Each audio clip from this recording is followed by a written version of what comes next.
Selamat pagi pemirsa, apa kabar Anda pada pagi hari ini? Senang sekali saya Ibnu Fadil dapat menemani Anda di Berita Kaltim hari ini. Sejumlah informasi penting telah kami siapkan untuk Anda dan berikut di antaranya. Tegakkan Perda Tata Kota Samarinda, petugas gabungan merazia sejumlah pedagang yang berjualan di trotoar, pengemis, juru parkir liar, hingga manusia silver.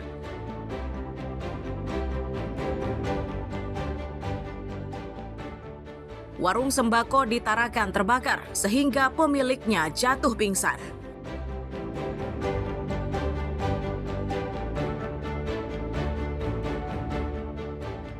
Strategi mengatasi darurat sampah di Pulau Derawan, Kabupaten Berau dilakukan oleh semua pihak.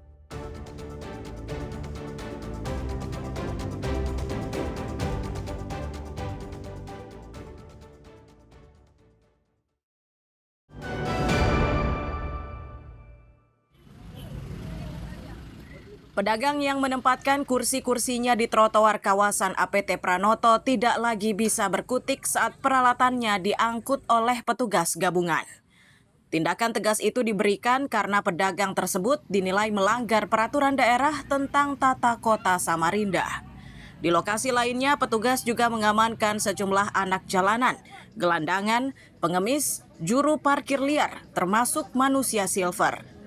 Kabid Trantibum Satpol PP Kaltim menyatakan para pelanggar perda ini diserahkan ke Satpol PP Kota. Jika di antara mereka ditemukan pelanggar yang sudah sering ditangkap, maka akan diproses melalui persidangan. Target kita sih kalau bisa sampai kita persidangan supaya ada efek juga ke masyarakat terhadap yang pelanggar perda itu kita proses sampai persidangan. Untuk sementara malam ini akan ditampung di mana, Pak? Mungkin yang Kende Bu ya, yang Kende itu kan ditampung mungkin di Satpol PP Kota Samarinda. Itu. Berarti saya akan dilepas. Kita akan data dulu. Kita akan data sampai kita peringatan nanti kalau sampai dia melanggar 3 kali langsung kita proses sampai ke persidangan.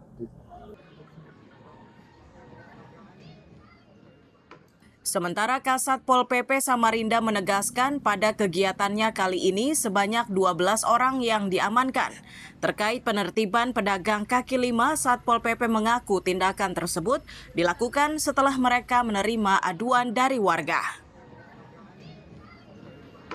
Ada sekitar 12 campuran, ya. Mulai dari anjal, gepeng, pengamen, ya kan, sampai pengamen, manusia silver, ada semuanya di situ. Nah, terkait untuk PKL yang ada di ATP Pranoto, kami ini menindaklanjuti dari spam lapor. Ya. Di mana spam lapor itu harus segera ditindaklanjuti, ya, tidak bisa dibiarkan karena nanti kita urusannya dengan ombudsman kalau nggak kita tindak lanjuti. Nah, untuk itu kami juga nggak gegabah. Kami menggunakan SOP. Agar terhindar dari razia, para pelaku yang terjaring diminta untuk tidak mengulangi perbuatannya. Petugas pun memastikan operasi penertiban akan terus dilakukan hingga kota ini bebas dari anjal, pengamen, dan PKL yang beroperasi di trotoar. Iswanto dan Amir Hamzah melaporkan dari Samarinda.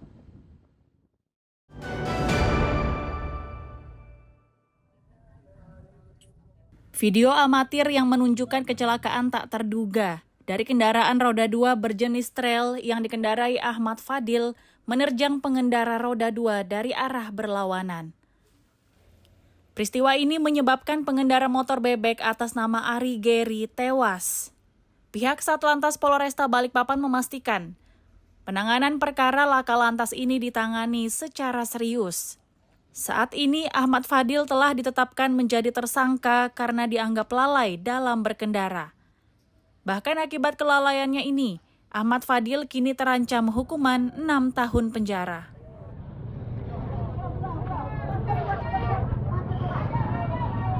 Terkait laka lantas di Gunung Guntur yang terjadi antara kendaraan R2 Jupiter dengan Kawasaki King, ditemukan dari keterangan awal oleh para saksi, pengemudi Kawasaki King mengemudikan kendaraan ada unsur kelalaiannya, yang mana mengendarai kendaraan tidak wajar dan tidak penuh konsentrasi. Penetapan tersangka sudah dengan 2 alat bukti yang sudah kami kumpulkan. Oke, untuk pasal yang dikenakan sendiri dan hukuman? Untuk pasal yang dikenakan, kami mengenakan pasal 310 ayat 4 Undang-Undang Nomor 22 Tahun 2009 tentang lalu lintas dan angkutan jalan, yang mana ancaman hukumannya maksimal 6 tahun. Saat ini barang bukti masih disita di unit Laka Lantas Polresta, sedangkan tersangka sudah ditahan di sel tahanan Polresta Balikpapan. Riani Mantini dan Amir Hamzah melaporkan dari Balikpapan.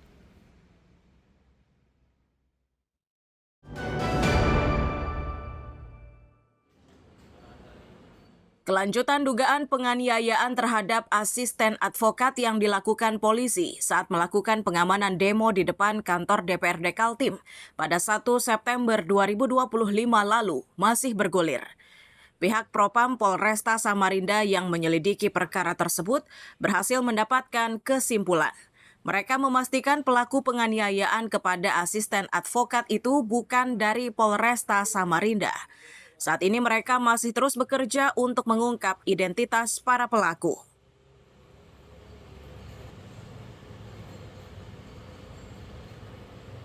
Terkait dengan tadi ada dari LBH atas nama Pak Fatul, jadi menanyakan terkait dengan proses atau perkembangan terhadap video yang viral ada dilaporkan penganiayaan ya, pada saat aksi demo di DPR kemarin.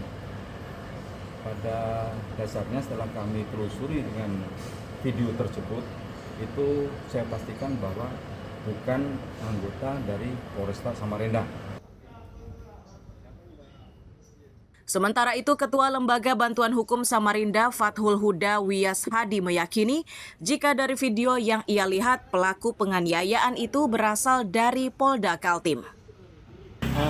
Tadi barusan ada dapat klarifikasi bahwa personil yang melakukan kekerasan kemarin, tindakan itu terhadap Iman kemarin itu ternyata bukan personel Polres Samarinda.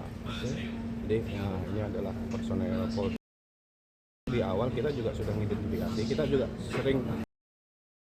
tapi pernah melihat orang ini, memang ini adalah personel Jatan Ras Polda Kaltim gitu ya. Perkembangan lain dari perkara dugaan penganiayaan terhadap asisten advokat ini adalah ditemukannya tas milik korban. Hanya saja korban mengaku sejumlah barang pentingnya hilang dari dalam tas tersebut. Iswanto dan Amir Hamzah melaporkan dari Samarinda.